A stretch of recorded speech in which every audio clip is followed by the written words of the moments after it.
ગણિત ધોરણ 6 પ્રકરણ 5 પાયાના આકારોની સમજૂતી. આજે આપણે ભાગ 2 જોઈશું. એની અંદર સ્વાધ્યાય 5.1ના ત્રીજાથી સાતમો દાખલો એટલે કે સ્વાધ્યાય 5.1 આપણે અહીંયા પૂર્ણ કરીશું. ભાગ 1ની અંદર આપણે રેખાખંડને કેવી રીતે માપન કરી શકાય એના માટેની 3 રીતો, અવલોકનની રીત અને ટ્રેસિંગની રીત, અને ત્યાર પછી દ્વિભાજક અને માપપટ્ટી અંગેની રીત જે છે એના વિશે આપણે વાત કરી, કેવી રીતે માપન કરી શકાય, અને દાખલો પહેલો અને બીજો જોયો. આજે ત્રીજા દાખલાની અંદર આપણે શરૂઆત કરીશું.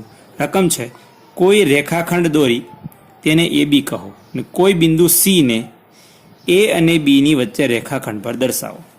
એ બી, બીસી અને એસી એટલે કે રેખાખંડ એ બી, રેખાખંડ બીસી અને રેખાખંડ એસીની લંબાઈ માપો. શું એ બી બરાબર એસી વત્તા સીબી એટલે કે બીસી છે? આપણે એક રેખાખંડ દોરી દઈએ, એમણે જે કીધું છે એ પ્રમાણે એક રેખાખંડ દોરી દીધો, એને આપણે એ બી કહેવાનું છે. આ રેખાખંડ એ બી થઈ ગયો. અને કોઈ બિંદુ સી ને એ અને બીની વચ્ચે આમાં ગમે ત્યાં કોઈ એક જગ્યાએ આપણે અહીંયા બિંદુ સી બતાવી દઈએ. હવે આપણને એવું કીધું છે કે રેખાખંડ એ બી, રેખાખંડ બીસી અને રેખાખંડ એસીની લંબાઈ માપો. તો આપણે માપીએ, રેખાખંડ એ બીની લંબાઈ માપીએ. તો રેખાખંડ એ બીની લંબાઈ 10.2 સેન્ટીમીટર છે. તો આપણે લખશું એ બી બરાબર 10 સેમી. એ બી નો અર્થ થાય એ થી બી નું અંતર એટલે કે રેખાખંડ એ બી ની લંબાઈ 10.2 સેન્ટીમીટર. 10.2 સેન્ટીમીટર. હવે રેખાખંડ એસી ની લંબાઈ માપીએ, અથવા એ બીની મપાઈ ગઈ ને, બીસી ની માપીએ અથવા એસી ની માપીએ. તો આપણે રેખાખંડ એસી તમે જોઈ શકો છો કે 4 સેન્ટીમીટર છે. રેખાખંડ એસી એટલે કે એસી બરાબર 4 સેમી. હવે બીસી એટલે કે સીબી અથવા બીસી જે કંઈ કયો તે એ માપીએ તો એ તમે જોઈ શકો છો કે 6.2 સેન્ટીમીટર છે. એટલે કે રેખાખંડ બીસીની લંબાઈ બરાબર 6.2 સેન્ટીમીટર. હવે આપણે કીધું છે એસી અને બીસીનો સરવાળો કરો એટલે આપણને એ બીનું માપ મળી જવું જોઈએ. હવે એસી વત્તા સીબી બરાબર એસી એટલે 4 સેમી, બીસી એટલે 6.2 સેમી. એ બેનો સરવાળો આપણને જો દશાંશ ચિહ્નવાળો સરવાળો ન આવડતો હોય તો આપણે અહીંયા શીખી લઈએ કેવી રીતે કામ કરવાનું છે. સાઈડમાં બતાવી દઉં તો દશાંશ ચિહ્નવાળું છે જે ઉપર લખ્યું, આમાં દશાંશ ચિહ્ન દેખાતું નથી તો ક્યાં હોય? અહીંયા. એટલે આ દશાંશ ચિહ્નની નીચે દશાંશ ચિહ્ન. આ જમણી બાજુનો આંકડો છે, ડાબી બાજુ કોઈ આંકડો છે ને, એટલે 4 અહીંયા કંઈ નથી એટલે 0. એટલે ખરેખર 4.0 છે. આ બેનો સરવાળો દશાંશના સ્થાનની નીચે જે દશાંશનું સ્થાન છે એનો સરવાળો 2 વત્તા 0 2, દશાંશના સ્થાનની નીચે દશાંશનું સ્થાન, અને 6 ને 4 10. એટલે જવાબ આવ્યો 10.2 સેન્ટીમીટર. અને આપણે ખબર છે કે 10.2 સેમી એ કોનું માપ છે? એ બીનું. બરાબર એ બી. એટલે આપણે અહીંયા જોયું, શું જોયું? કે એ બી બરાબર એસી વત્તા બીસી. બરાબર. એટલે આપણે કોઈ બિંદુ જો રેખાખંડની અંદર વચ્ચે આવેલો હોય તો બે ટુકડાઓનો સરવાળો છે એ આખા રેખાખંડના માપ બરાબર થતો હોય છે. બરાબર. આ સરવાળો કદાચ દશાંશ ચિહ્નવાળો ન આવડતો હોય તો આપણે સાઈડમાં તમને બતાવ્યો છે, જે આપણું રફકામ છે. તો દાખલો બીજો છે એટલે કે ચોથો. રેખા પર 3 બિંદુઓ એ બી અને સી છે. જો એ બી બરાબર 5 સેમી, બીસી બરાબર 3 સેમી અને એસી બરાબર 8 સેમી હોય તો કયું બિંદુ બાકીના બેની વચ્ચે આવે? આમાં તમે જોઈ શકો છો કે આ બેનો સરવાળો છે આના જેવડો થયો છે. તો સી બિંદુ છે એ વચ્ચે છે. તો આપણે અહીંયા પણ જોઈ શકો કે એ બીનું માપ 5, બીસીનું માપ 3. આ બેનો સરવાળો કરો એટલે એનો સરવાળો 8 થાય છે. તો બંનેમાં આવતું એવું બિંદુ કયું છે? તો કે આમાં ને આમાં બંનેમાં આવતું એવું બિંદુ બી છે. તો બી બિંદુ છે એ વચ્ચે હોય. અથવા તો ખબર ન પડે તો આપણે આકૃતિ દ્વારા પણ એને જાણ કરી શકીએ. કેવી રીતે? તો આપણને માપ આપ્યું છે એસીનું માપ 8. તો એ થી સીનું માપ 8 સેન્ટીમીટર આપણે દોરી દઈએ. 8 સેન્ટીમીટર રેખાખંડ એસી.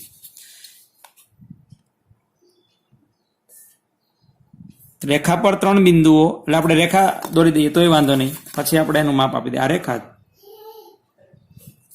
બે બંને બાજુ આમ વિસ્તાર વધારી દઈએ.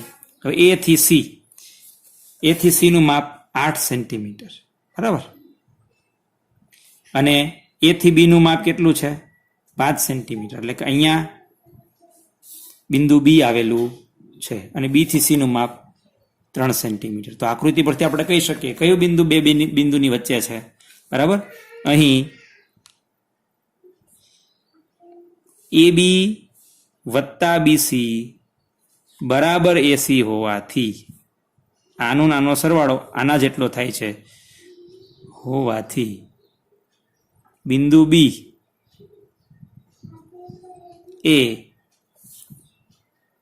એ અને સી ની વચ્ચે હશે. તો આપણે માપ આપેલા હોય અને બેનો સરવાળો ત્રીજા જેટલો થતો હોય તો આપણે કહી શકીએ કયું બિંદુ કયા બે બિંદુની વચ્ચે હશે. હવે આપણે જોઈએ દાખલો 5. દાખલો 5 છે. ચકાસો કે ડી બિંદુ એ રેખાખંડ એજી નું મધ્ય બિંદુ છે. મધ્ય બિંદુ એટલે બરાબર વચ્ચેનું બિંદુ, બરાબર. આ ડી બિંદુ એ રેખાખંડ એજી એટલે આપણને એ થી ડી નું અંતર અને ડી થી જી નું અંતર જો બે સરખા થાય તો આપણે કહી શકીએ કે ડી બિંદુ છે એ રેખાખંડ એજી ના બે સરખા ભાગ કરે છે. તો આપણે માપી લઈએ. અહીં એ થી ડી નું અંતર એડી બરાબર કેટલું થાય? બરાબર માપજો. અહીંથી આવો એટલે 1 સેન્ટીમીટર એટલે 1 એકમ, અહીંથી આવો એટલે અહીંથી આટલું 2 એકમ અને અહીંથી આટલું 3 એકમ, એટલે કે 4 ઓછા 1 એમ લખો તો પણ વાંધો નહીં, બરાબર 3 એકમ.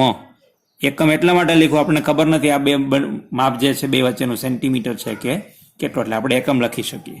એકમ મિલીમીટર પણ હોઈ શકે, સેન્ટીમીટર પણ હોઈ શકે, મીટર પણ હોઈ શકે, બરાબર. જે કાંઈ હોય તો ઇંચ પણ હોઈ શકે.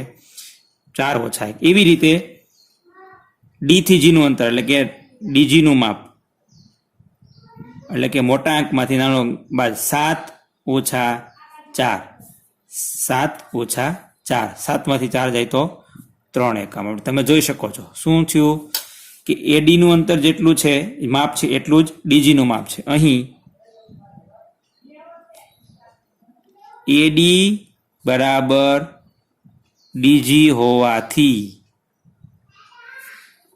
બિંદુ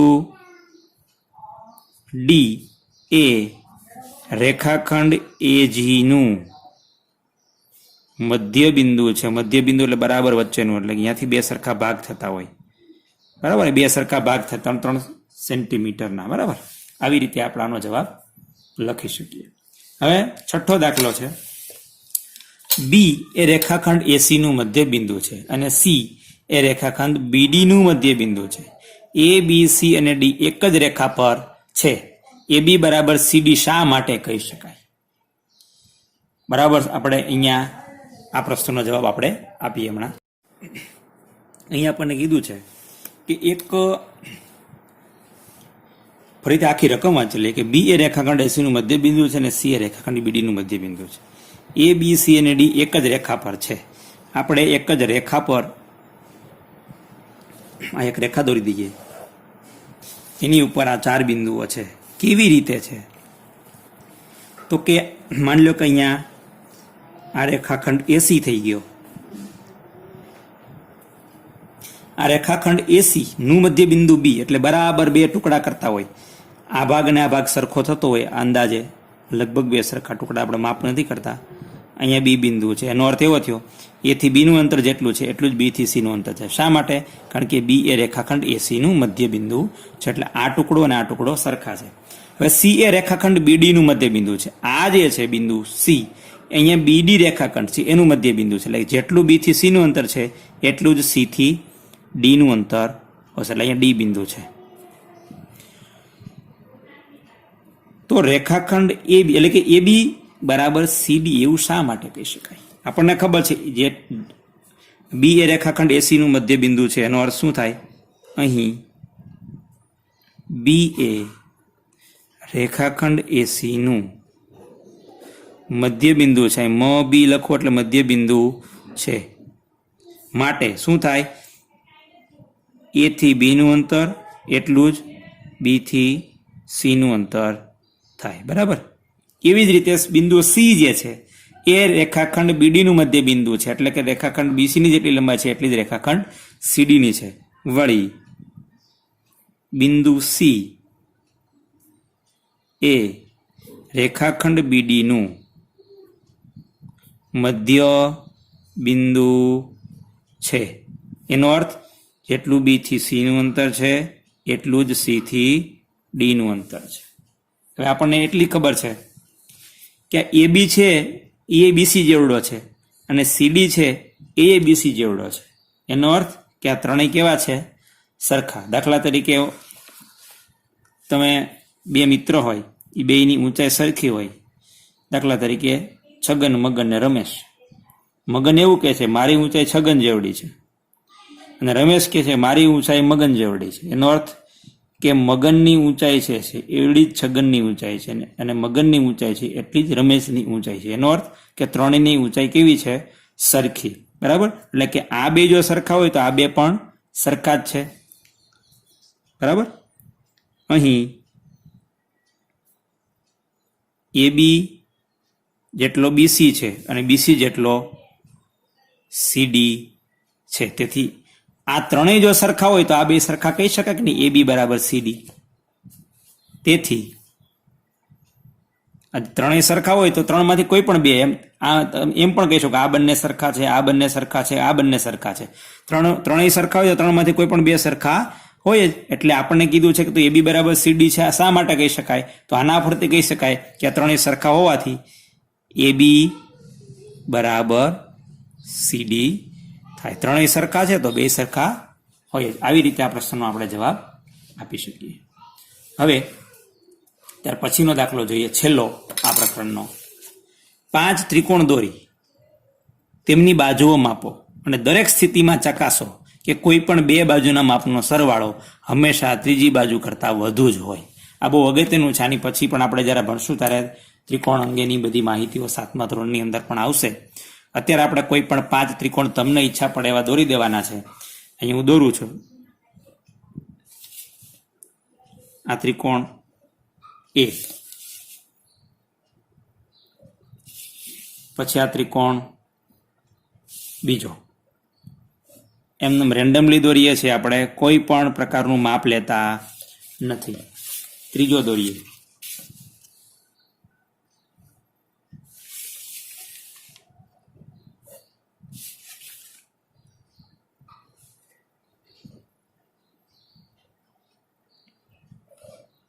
ત્રીજો ત્રિકોણ દોર. તમે જોઈ શકો આ લઘુકોણ ત્રિકોણ છે, આ કાટકોણ છે, અને આ ગુરુકોણ. ત્રિકોણના 3 પ્રકાર હોય. 3 દોરી દીધા છે ખૂણાને માપને આધારે. ચોથો દોરીએ.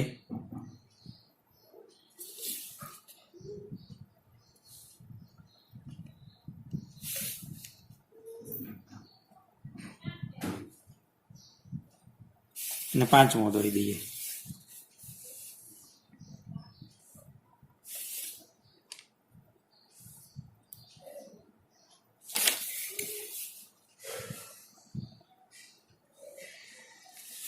હવે આપણે આ ત્રિકોણના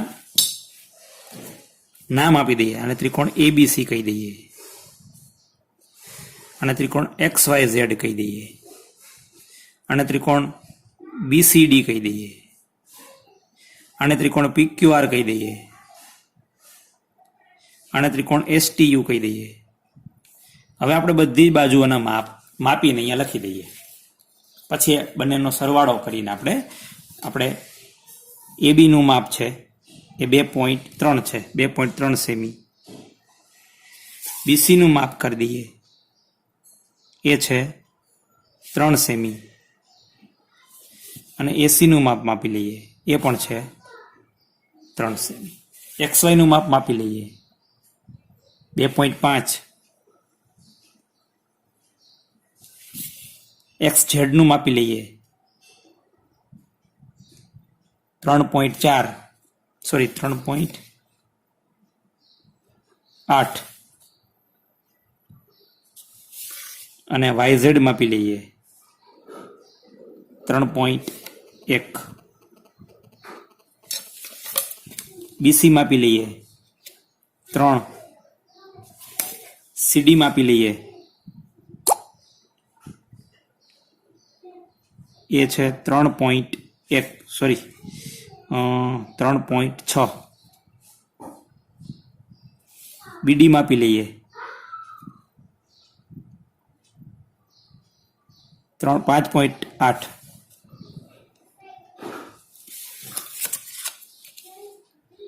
રેખાખંડ PQ ની લંબાઈ 2.5 સેન્ટીમીટર, રેખાખંડ QR ની લંબાઈ એટલે કે બાજુ QR ની લંબાઈ 2.38 સેન્ટીમીટર, 2.8 સેન્ટીમીટર, રેખાખંડ PR ની લંબાઈ 2.9 સેન્ટીમીટર, એવી રીતે ST ની લંબાઈ 3.5 સેન્ટીમીટર,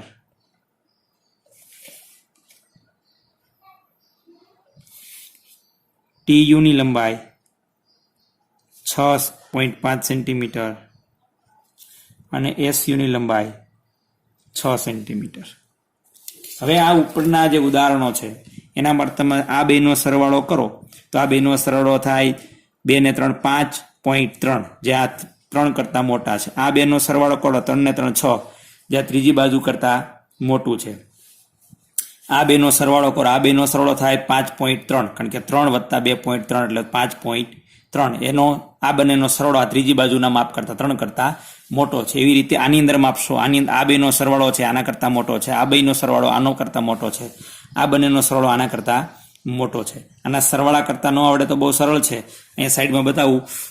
દાખલા તરીકે આ બેનો સરવાળો કરવો હોય 2.5 વત્તા 3.8, દશાંશ ચિહ્ન નીચે દશાંશ ચિહ્ન, 5 ને 8 13 નો તગડો, વધી એવી એક દશાંશ ચિહ્ન નીચે દશાંશ ચિહ્ન, 3 ને 3 6. જો આ બેનો સરવાળો 6.3, જે આની ત્રીજી બાજુ કરતા મોટો છે. એવી રીતે આની અંદર ચકાસો એટલે આપણને ખબર પડશે કે ત્રિકોણની કોઈ પણ બે બાજુનો સરવાળો એ હંમેશા એમની ત્રીજી બાજુના માપ કરતા વધુ હોય છે. આપણે લખી શકીએ ઉપરોક્ત ઉદાહરણ પરથી જાણી શકાય કે ત્રિકોણની કોઈ પણ બે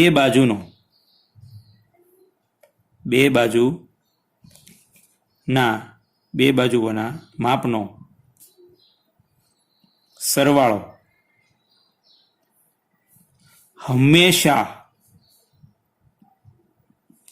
ત્રીજી બાજુના માપ કરતા વધુ જ હોય. બરાબર? કોઈ પણ પ્રકારનો ત્રિકોણ હોય, કાટકોણ હોય, લઘુકોણ હોય, ગુરુકોણ હોય, એમાં કોઈ પણ બે બાજુની લંબાઈનો સરવાળો કરો એ હંમેશા ત્રીજી બાજુ કરતા મોટો જ હોય. ચાલો આવી રીતે આપણે ઉદાહરણો આપી અને પ્રશ્નનો જવાબ લખી શકીએ. આ રકમ સાથે આપણે દાખલો કેવી રીતે ગણવાનો એ જોઈ લઈએ.